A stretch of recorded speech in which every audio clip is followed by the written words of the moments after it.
Go, lads.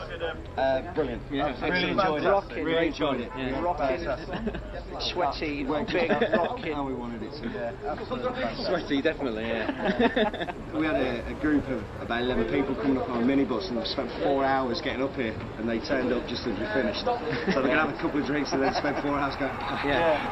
That's all about. This is quite funny. Well, it is for us. It's cool, it's a fan base, though. Definitely. Small one, but it's a start. Yeah. What about the experience then, the last few days? Absolutely amazing, brilliant, invaluable. Yeah, it's all been a bit weird. This is going to sound really good. We've got to play this now. This is important. Feel technical.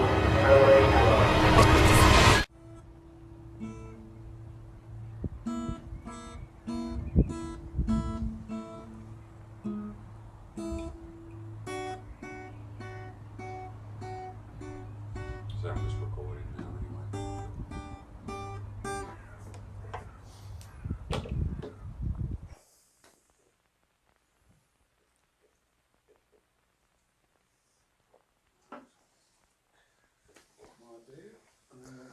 So we are literally going to do everything from day one right to the end. So we need from you.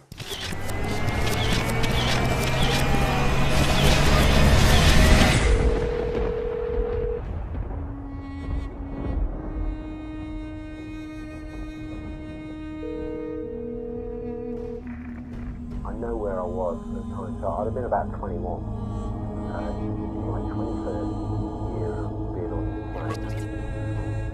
I woke up in the middle of the night, one night, and it sounds corny, it really does. But basically, the nuts and the bolts of it is basically I had this dream. And in this dream, I was being told that I needed to start getting involved in music.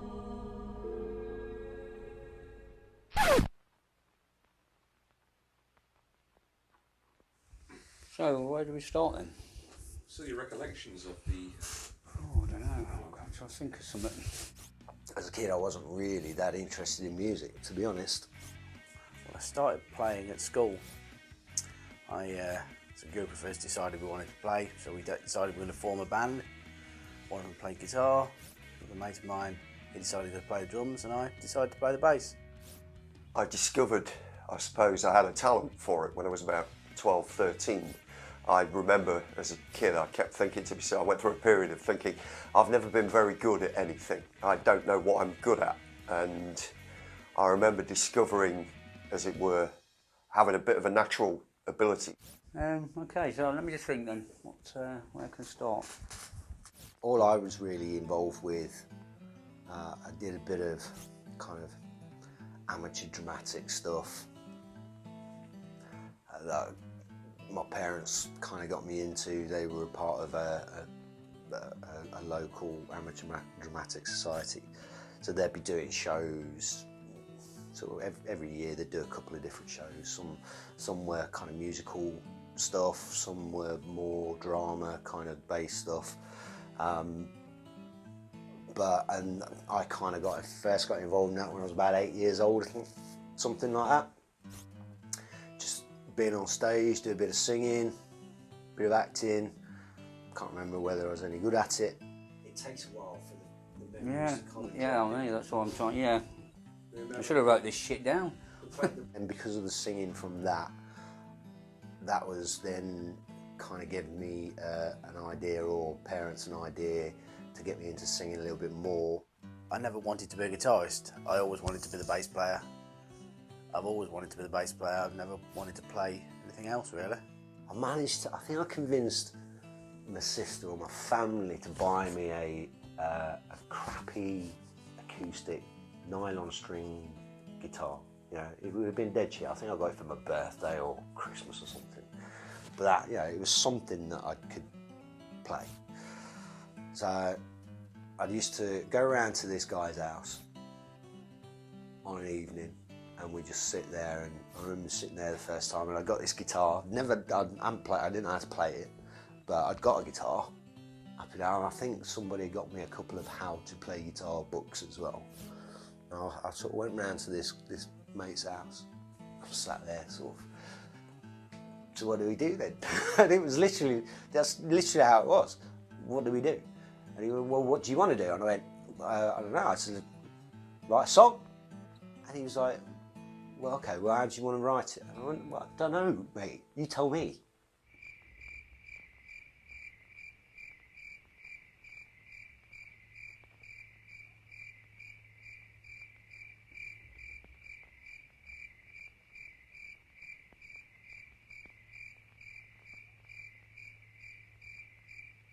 So how did the forming of the band come off the mile? How did it start? I think there was 3 or 4 of us. Might have only been 3. Could have been 4, can't remember. It was a... Wait, oh, did Pete join before? Pete might have joined before that. And I think we got Pete then. in fact, before that, no, strike that. I think Pete joined after that. And I do recall there was a 4th person doing something, but... Remember what year it was? Yeah, 2007, November, wasn't it? But that's all I remember. That was it. No.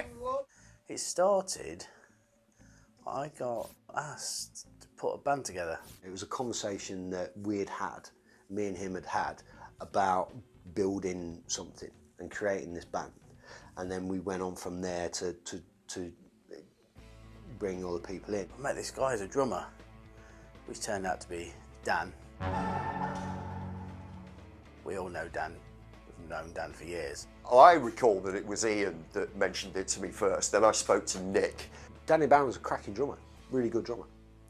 He was, you know, but he was very kind of, I mean, Jesus, he was loud. Because he'd said, Nick's been writing songs, me and him have been working on arrangements. Pete was, I think, probably one of the first people that we asked. When Nick came and see me a few times, quite a few times, because I was in a duo with my brother doing Beatles covers. We were called Tika to Ride. And we were playing at the Queen Vic, and I think I remember Nick coming up and saying, look, it's a nice band, I can remember rightly. You know, do you want to join it? I said, well, I'm doing stuff at the minute. Then we finished with me and brother, and then I joined the band. So then I joined that, and then Nick kept coming over and said, look, we need you, we're looking for guitars in this band. I said, all right, well, I'm in the band at the minute, so we'll leave it at that, you know, for a while. And they kept asking. And then the band split up, then he asked again. I said, look, I'll give it a go. We gelled and it worked. Russ was on board with keyboards. We needed a guitar player. Pete came on board. So I remember the band, everyone else was there, so I came in. We had a bit of a jam, basically, just to see how it would pan out, and it worked really well. If I remember rightly, I think we did Red Shoes by Morrison, I think, or an In Excess song, but it just, boom, it just gelled just like that. And it seemed to fit. There was definitely something there, right from the off. It was tight as, I can't believe it. I just says, where did all that come from? We never played together, ever. I thought, God, I'm liking this. That was really good, and we all, you know how people talk about that psychic thing that occurs between musicians in a band, but it's true. You get a sense of where each other are going, and sometimes it just comes together and it works, and it did. So we were all like, yeah, do you fancy being in a band then? Why not? Cool, let's do it. That's kind of where the mile came from. And obviously the band didn't have a name then. I think it was Pete that came up with a name. Or probably did. Can't remember why. I don't know why it stuck, because I always thought it was just a it'll do for now name. But nobody bothered to change it. To start with, it was very much Nick coming along with ideas, me changing them ideas. Ian's, you know, he's a brilliant musician, Ian is. He reads music, he understands music, the theory behind it all. You know, it's all up here. So when I got involved with Ian, basically Ian would just kind of look at where, you know, he'd look for root notes. Oh, what's the root note? Where? That's what it is. mess about until we find out what note he was actually playing. And work out on his bass what I'm playing, and then he'd be able to tell people it's a B flat or it's a C. It just doesn't look like it because of the way Nick's wonky fingers are. And it would turn out to be some really obscure jazz chord sometimes that he just played by accident. And by trial and error, I'd keep going and I'd just keep moving my fingers around on the fretboard until something sounded right. And I go, I like the sound of that. But that's how it started with Nick's special way of playing the guitar. His special chords, his Nick chords as we used to call them, his Nick words. So there's Nick words and then there was Nick chords. And all of it was down to laziness.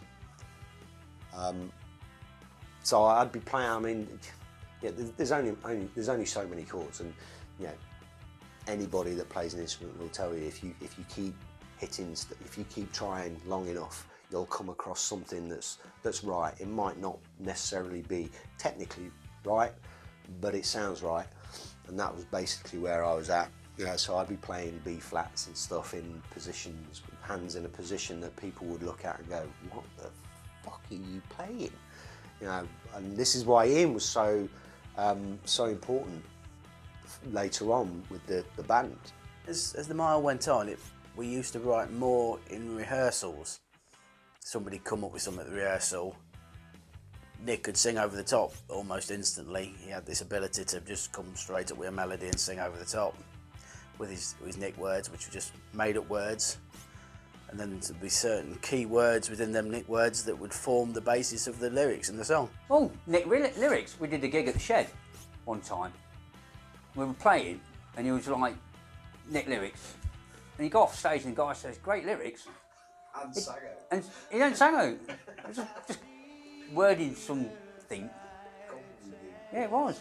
He says, oh, I love the lyrics. Weren't it something like that? And he said to you.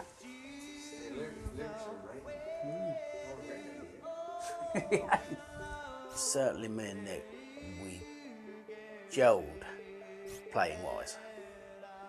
It's very easy to play, very easy to write.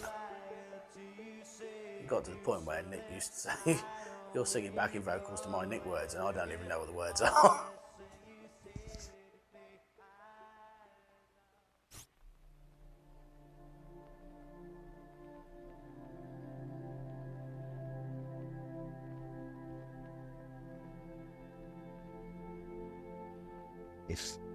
If I wanted to do things that I felt needed, you know, I kind of, you gotta remember, I'm doing this because I've got this certain drive to do it. You know, I wasn't doing it just as a hobby. You know, wasn't, as far as I was concerned anyway. There was a purpose to this. So if I was gonna achieve that goal, then certainly it got to go in a certain way. So how did it come towards the end of your time with the mile?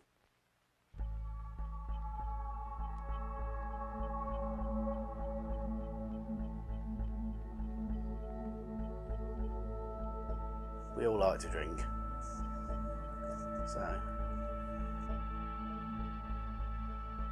so we all, well, drink was probably the only thing we did do.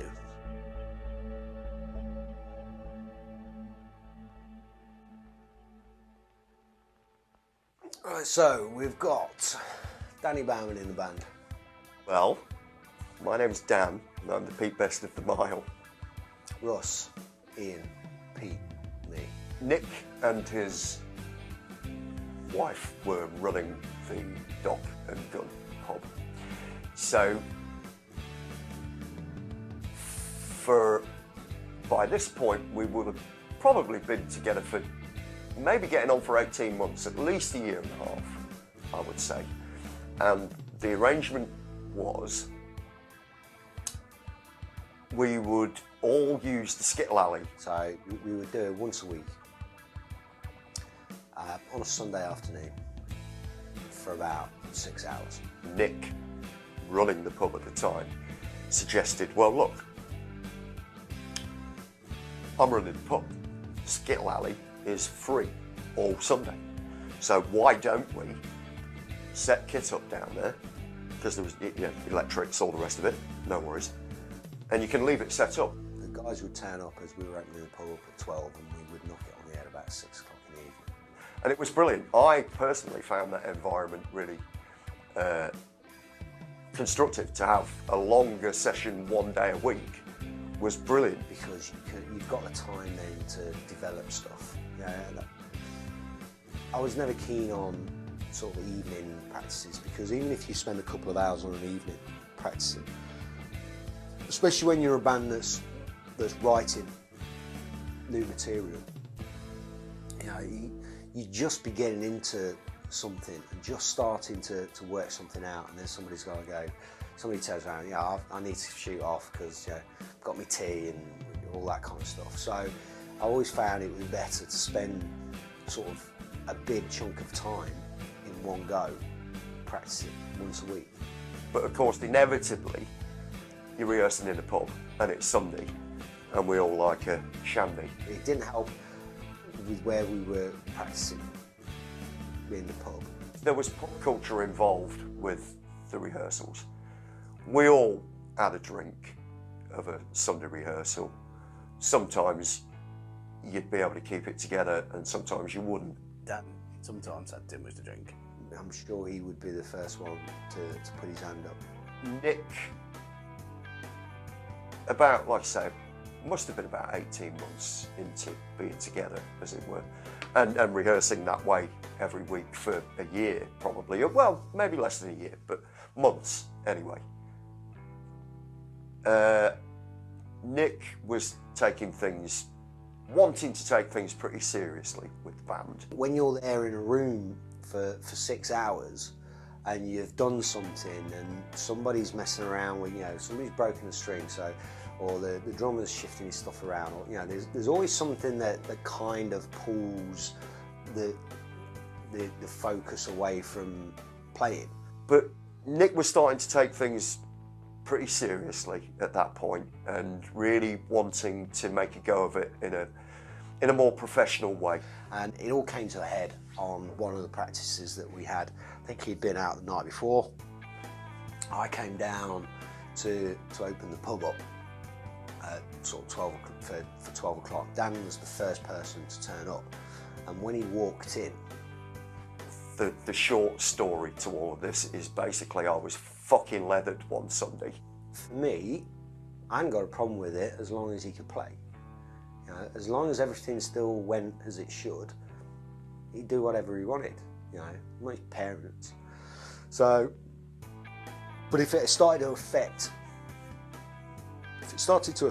affect what the band was capable of doing, then that was going to wind me up. I think Nick had probably been putting himself under a lot of pressure to really make something a bit more professional of the band, and me being leathered that particular Sunday was really not the right time to be all rock and roll and, you know what I mean, about it. He was beginning to expect more from us as his band. So it was important that you were able to do that. I don't think Dan, in the state that he was in, was going to be able to do that. I didn't have my shit together at all. When we started, and he was fucking all over the place. He couldn't keep time. He was really struggling. He was kind of zoning out, and he was missing intros. It was fucking shocking. So I just stopped everything. And it sparked a big row. It didn't get any better. It got worse, to be honest. So we stopped. I walked out, and we all ended up sitting in the pub, chatting away and talking it through. Maybe there was a bit of poison being poured in ears. I hadn't tried to collude anybody into kind of going with my decision. Bands, when they fall out, can be real bitches, do you know what I mean? And it's just, yeah, I'll scratch your eyes out. It gets silly, people can be really bitchy. So we all had a bit of a row because, mainly because I was fucking leathered and couldn't keep my shit together this particular Sunday.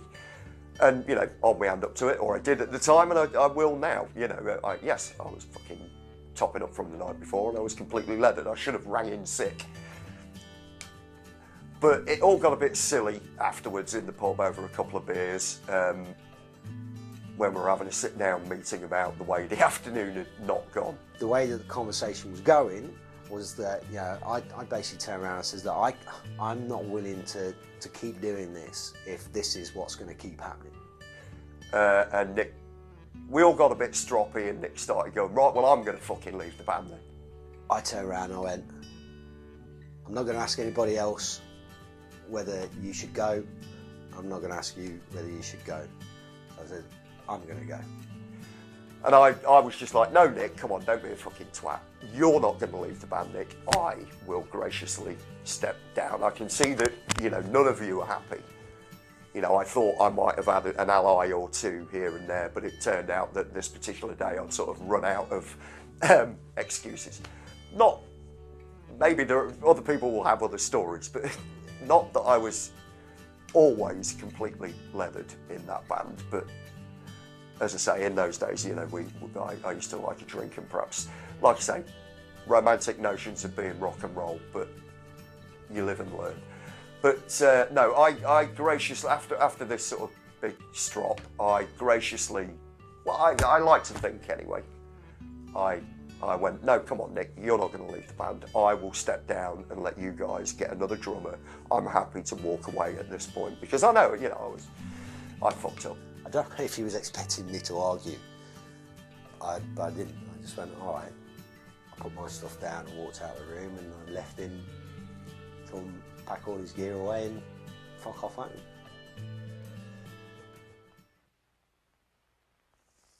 So obviously we're short of a drummer and we need a new drummer.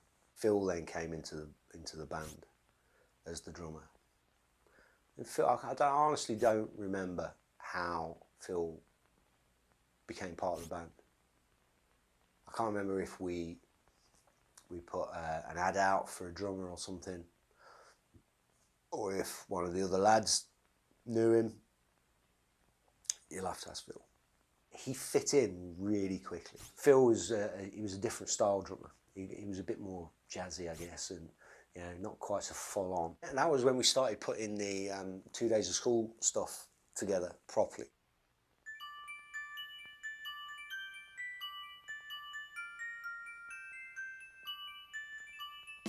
The stuff on 2 days of school was very much written in the old way, with Nick coming up with ideas and then us translating his ideas, adding our bits on.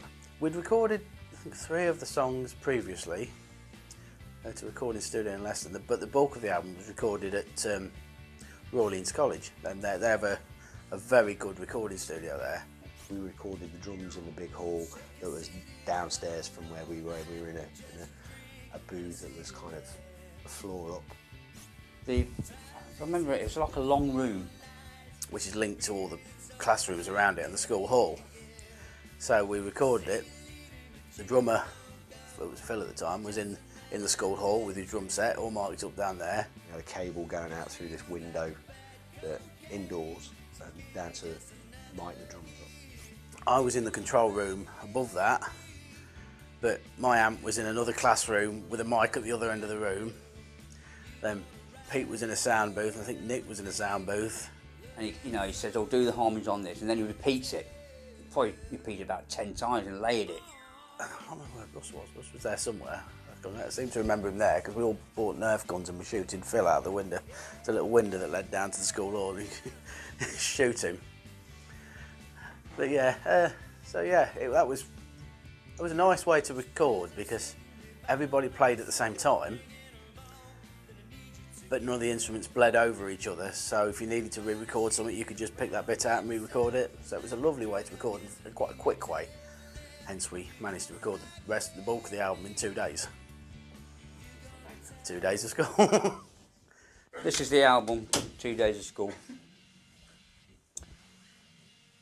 It's kind of great memories, but bad memories, because that day I got done for drink driving. You got arrested after that photo? Yes. Yeah. Can you tell the camera nothing again? Yeah, this photo. We had a photo set done at midday. I I went down, next day behind just to check on the photos. And we just went on the lash, and I got home about 2 in the morning and got in my car like an idiot. Phil was with us for, he wasn't with us for long. I think Phil was only with us for about 6 months, maybe a bit longer. But ultimately he ended up having to leave because his partner at the time got pregnant, so he was having a kid, and he'd made the decision off his own back that he wasn't going to have the time to spend gigging and practicing, because it takes up a lot of your time. So, fair play to him.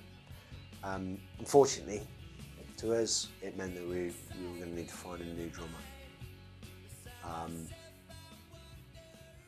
which we weren't happy about.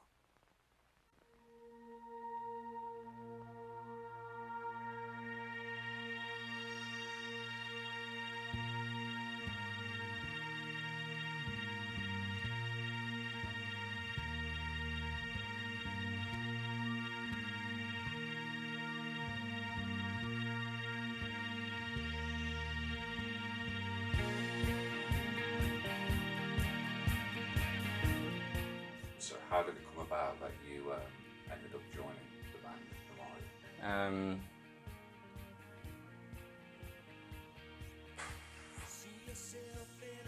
Hard to remember. About 10 years ago. Fucking knows more than I do. Kev, my dad, just came to me one evening after speaking to Clive Graham. He said, I know a band, they're after a drummer, think it'd be a good thing for you to join. Dad invited me to a gig at the Firebug in town, and I loved it from then. Dan was only about 16, and we were a little bit wary of the fact that because of his age, by this time we were playing venues that you needed to be 18. He was a cracking drummer. I mean, he was only young, so he obviously hadn't been doing it for that long, but you could tell he was going to be a good drummer. He would take his top off when he was playing. There we were, all a bit of beard bellies and stuff. We weren't taking our tops off, but that skinny little runt would do it behind his drum kit, and the girls seemed to like that.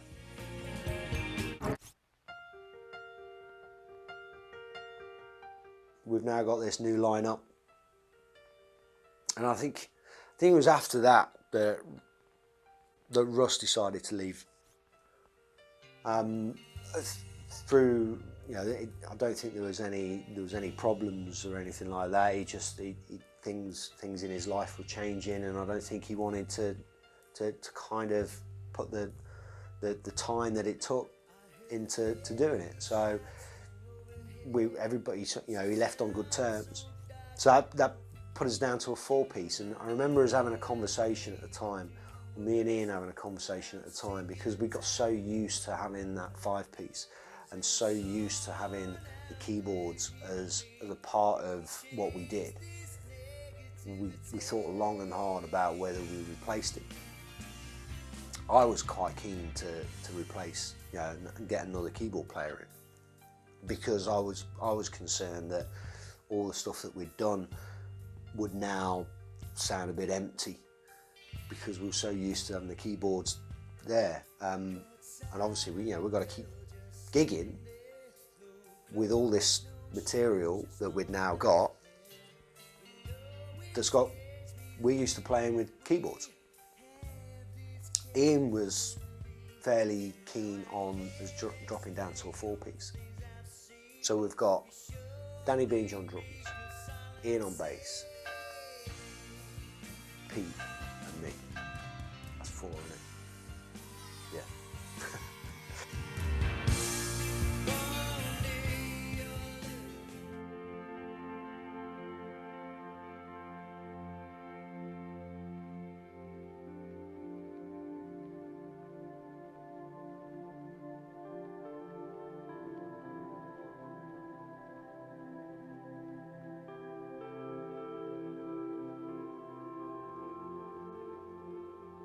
Ian and myself had a conversation about the way that the band was going,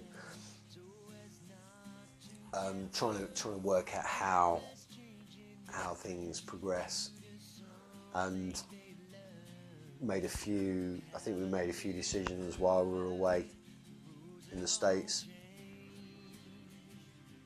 that we would kind of then start to look at when we came back. Danny Beange was going away on holiday. He was going on a skiing holiday, and I'd said to him at the time, just be careful. First day of snowboarding, bust my elbow, dislocated and fractured my elbow, came home in a cast. And halfway through him being away on holiday, I get a phone call from him to say that he's broke his arm. And he didn't get down well with me. Yep, so Nick booted me out. Because we'd had, and he came across, to me at the time, he came across as like he was all a bit flippant about it. But which is understandable, but yeah, I could have still done it, but just with my left arm there. And I didn't agree with the way he saw things. I think it went something like, well, you're no good now with one arm, and I can't remember now.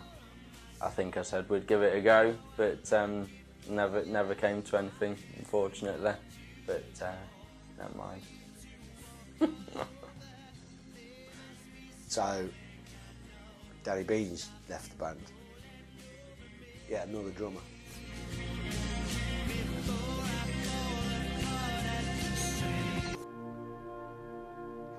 And around about the same time, Pete left as well. I think, the band, at the time, the band had been kind of developing and progressing, and it was moving on. And I'm not sure Pete kind of felt like he either wanted to or could, or so it was decided at the time that Pete wouldn't be in the band. I don't know. It's because he asked me to start playing lead. And I don't play lead. Yeah, still things like that. The Mile was awesome band to be in. Best band I've ever been.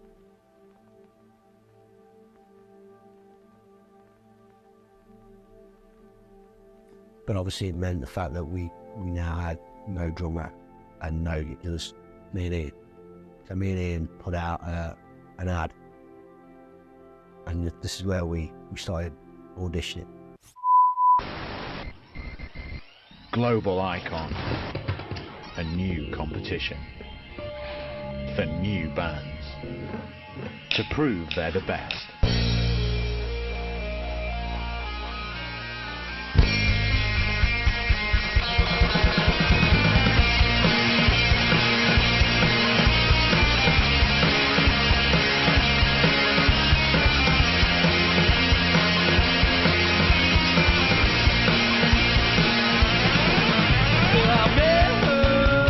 It's The Mile.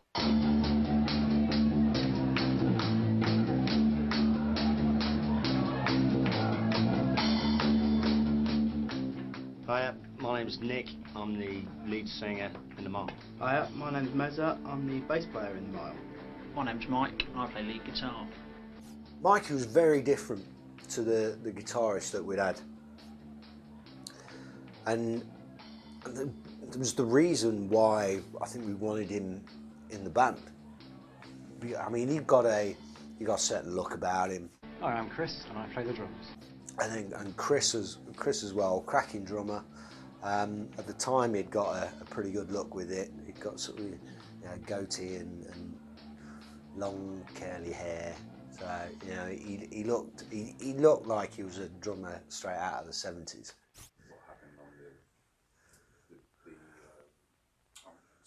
Chris had put us forward for that, unbeknown to the rest of us, and he rocked up at one of the practices on a Sunday, and he went, "Lads, I need to tell you something. I've had an email back from Channel 4 saying that we've got through to the finals of this TV thing." And we were like, "What are you talking about?" Because he hadn't even told us that he'd put us forward for it. And you know, it turns out that they'd listened to what we'd done, and we were, you know, one of a few bands from thousands that had been chosen to take part in this thing.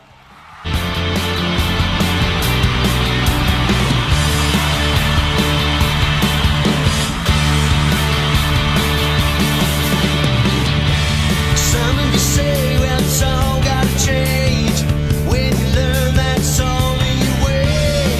With your bones all battered and burned, did you think that they were fooling around? You suddenly see what you wanted to see, but was it ever what you wanted to learn?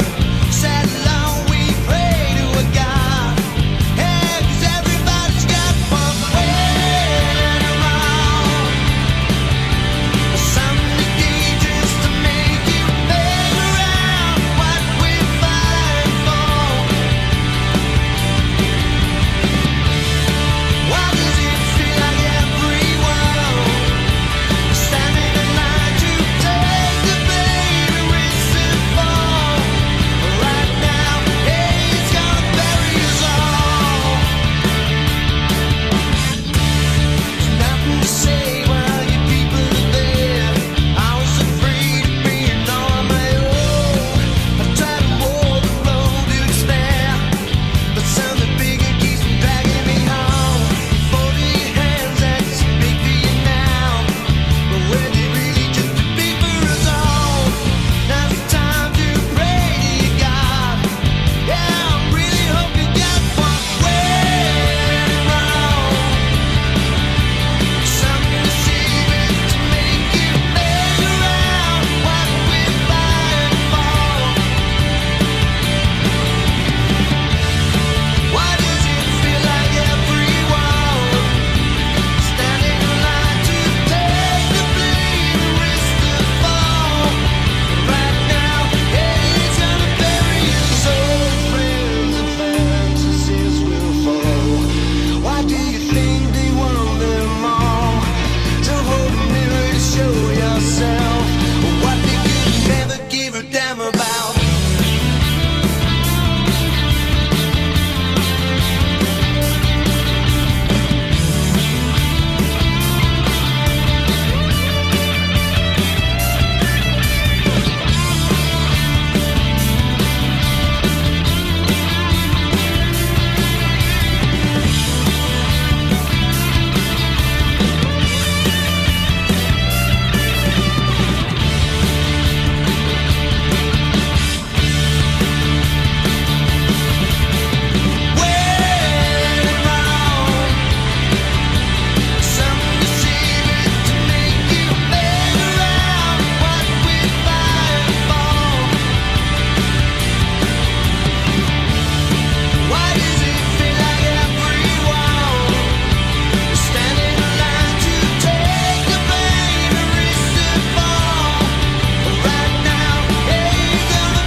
But they nailed us. Thank you. When you stand there waiting to play, I turned around and said, this is going to sound really good. In terms of its appeal commercially, it's very limited. I think time has sort of passed me by a little bit. I mean, are you guys a little bit older than the other guys in the competition? Are we in our 30s? Very cheeky. It's certainly, for me, sort of very much reiterated the fact of our ages were a big issue. I just don't know when it's kind of new anything. For me, guys, I'm sorry to know. It's an open mirror. Good luck. With the right song, the right time, who knows? For now, guys, we made them. From watching what they did with us on the programme, basically put the final nail in the coffin for us. I think some of you are my age, maybe even a little bit older. And I think that was the death knell for me. I think Chris was the first one, ironically, afterwards to decide that he didn't want to carry on. And then Mikey, a few days later, told us a very similar thing. Yeah, it was getting big, and basically because of the flack that we got, or the abuse, the hammering that we got on the Channel 4 thing, it was a tough pill to swallow. Me and Ian sat down and had a little chat about whether we push on and we start again. Going for another complete lineup change again, which I think was too much for me, and I decided to leave as well. And Ian kind of decided that he didn't really have it in him to start from scratch. Conversation with me and Nick late in the dog, as all these conversations did happen late in the dog, probably 1, 2 in the morning, and he basically said, and he was quite right, he says, your heart's not in it anymore. And I said, no, you're right. And he said, basically, if your heart's not in it, you should leave. So I left, but that was the end of it anyway. It ended at that point. And that was tough for me, that was. Because that was me, yeah, that was me accepting the fact that the critics that I'd had from day one to tell me that I couldn't do this had been right in the first place. And I just spent these years fooling myself. So, you know, I kind of lost, which wasn't a good feeling. We'd all put so much time and effort into it. You know, fucking hell, at the time I was, we got so many people that had supported us through all the stuff we were doing. You know, my missus, we had a pub at the time. You know, for 7 years of having the band, I had a pub. And all those times that we were out gigging and practicing, my missus was doing all the work. And she never moaned once. She never said, you know, she never gave me a hard time about what I was doing musically and with the band and that, when I should have been probably working at the pub, helping her out. You know, she just let me get on with it. So and I just felt like I kind of let them kind of people down, and it was fucking awful. It really was. I went back to playing double bass, which I used to do at school, like playing sort of jazz bands and big bands and stuff, and done the odd show. Also had another band called 4 Foot Drop that I did for a bit. But yeah, I've messed about with bands and I've always played. Never had a full-time band like the Mile was. Do you think the Mile was, your best band that you've done? Oh, definitely. It was the best band I'd been in up to that point, and I can't imagine that I'll ever be in a band as good as the Mile again.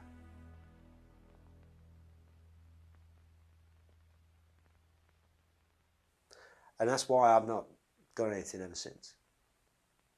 Because it's really difficult for me to do that. Because what am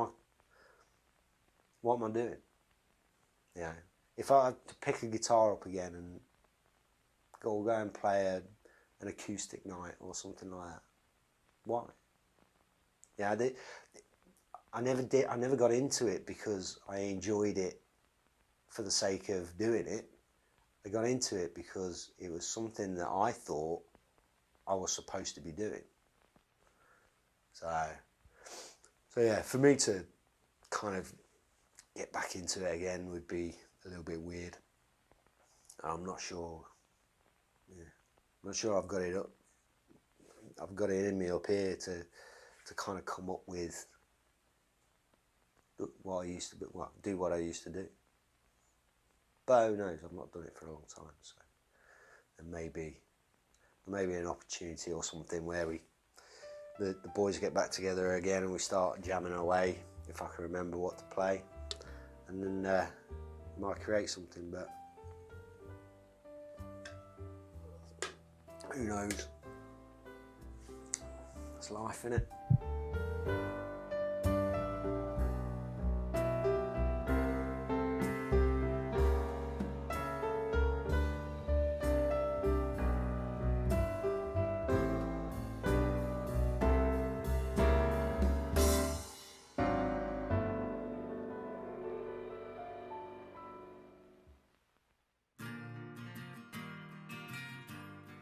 America, we kind of took it upon ourselves to do the American thing. It just sort of came up all of a sudden, really, and I was all for it. So let's go to Georgia, Florida. Let's go where it's nice and warm. It wasn't a big tour. It was, you know, just a few days, just a bit of a teaser, tester kind of thing. And it went well. It was certainly something not a lot of other bands in our position have done. Flew into Atlanta. We got a little minivan that had been booked for us. Walks out of the airport. It's there, sitting there waiting for us. And we'd got a hotel in Atlanta. We landed there. We drove to the gig. We waited outside. We thought the place was closed. It looked closed. It was in a bit of a dodgy area. This place had got no windows. There was one door that we could see. Sort of single-story place. And we sat there in the van for a good half hour, must have been, wondering, what do we go in? What do we do? I mean, I don't know, we were a bit scared, I guess. Eventually, somebody came, we realised it, went to the door. A Cockney woman answered the door. And there's this fucking Bridget Nielsen working behind the bar. This woman, 6'2", if she's a fucking inch, and blonde hair, comb back.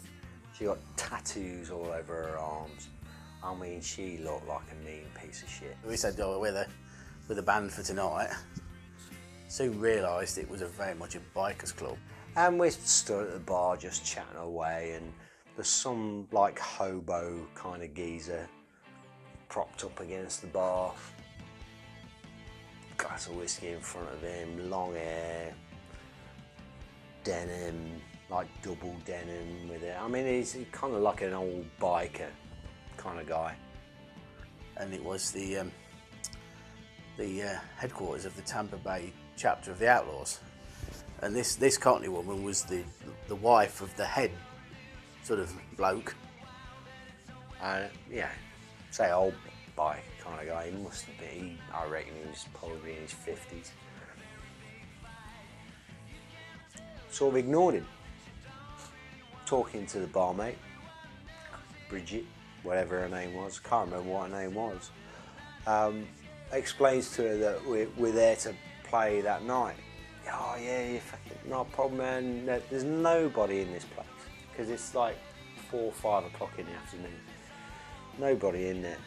It's a little bit scary because obviously Pete's Asian and this was the South. Because it was just racism bollocks, wasn't it? They said a bit racist around here. Oh, come there. And this fucking geezer pops up. And he takes one look at Pete. He points at Pete. And he went, "You're not playing in here with him, are you?" Well, yeah, he is. You know, he's like the guitarist in the band. And this guy turns around and he goes, "This is, I'm not sure that's safe. They don't like his type round here. Don't like his type. What do you mean his type? He's like, they don't like black people in here. You kill me here. Get in the car and drive in the middle of nowhere. You shoot me, leave me. No, he's not black, he's Indian. Oh, well, we'd be alright then. I remember being shit scared, in a word. But I was at the back of the band, so I had 3 people in front of me, so I was alright with that, to be fair. Yes, it was a little bit scary at times. It was, but Pete being Pete, he won them all over. And this is one of these places where I was honestly expecting the chicken wire to come down. The head guy, he had a couple of guys that he called his enforcers. 2 big, massive blokes pulling the chairs up, sitting straight in front of us. Humongous blokes. That was, as a young lad, quite scary when 2 great bikers pull a couple of chairs up. But these big guys, they're like Hell's Angels. He's 6'7", if anything. This guy is enormous. He's about fucking 6 foot wide. He was huge, and he just fucking drags this stool across the floor in front of us while we're setting up on stage. This, and he just puts it down on the kind of dance floor in front of the stage, in front of us, and just sits there, arms folded, staring at us. And I was like, we're dead. So we're here, oh God, what's he up to? He's trying to intimidate us. So, Nick being braver than the rest of us, he walks in, as he's walking past him, he turns to him and goes, I can see what you're doing, it's not going to work. All words to them effects. Fuck off, you ain't scaring us. And I turn around and walk back to the stage, sweating like a fucking rapist. Thinking he's gonna kill me. And then we all got on and he wanted to buy us a beer, but yeah, it was another scary moment in that club. It was a scary club. They got all these bikers there that are having a whale of a time, absolutely shit-faced. They'd all been on the piss all fucking day long. So we weren't going to stop until we were told to they'd had enough.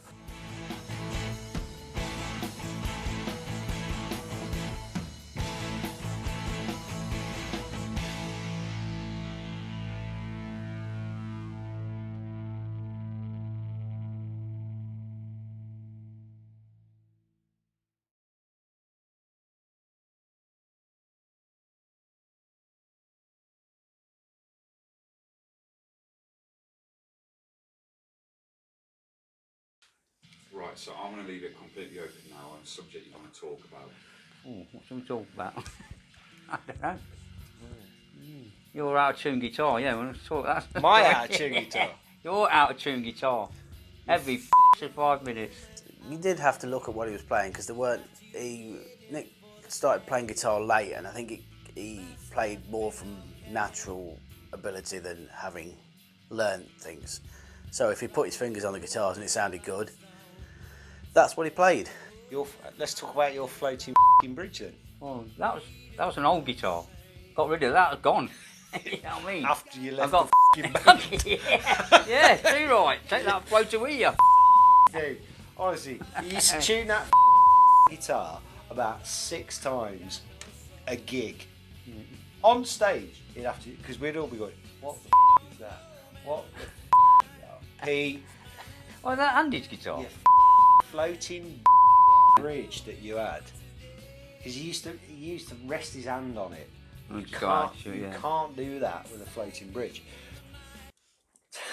6 times a gig. At least you used to play the right songs.